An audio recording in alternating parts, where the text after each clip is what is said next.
आकार पकडणार नाही. तर थोडं थोडं पाणी घालत इथं बॅटर बनवून घेतलं. जसं आपलं डोश्यासाठी बॅटर असतं त्या प्रमाणामध्ये इथं मी पाणी घालून बॅटर बनवून घेतलेलं आहे. आणि आता आपण इथं इन्स्टंट बनवतोय, तर फर्मेंटेशन साठी इथं मी इनो घालते. तर हाफ टेबल स्पून इथं मी इनो वापरला आहे.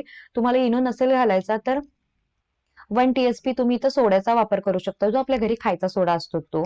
बॅटर आपलं छान तयार झालेलं आहे, फर्मेंट झालेलं आहे. याच्यामध्ये आता थोडंसं आपण फूड कलर घालूया. कारण आता इथं आपण ज्यावेळेला पाक बनवला त्यावेळेला आपण कलर घातला नव्हता. कारण जर थोडा शिल्लक राहिला इव्हन, तर मला तो इतर कशामध्ये तर वापरता येईल. यासाठी मी त्याच्यामध्ये कलर वापरला नव्हता, तर बॅटरमध्ये कलर वापरलेला आहे. आता आपण जिलेबी पाडायची तयारी करू. तर एका ग्लासमध्ये पायपिंग बॅग घालून घेतली आणि याच्यामध्ये मी आता घालून बॅटर जिलेबी पाडणार आहे.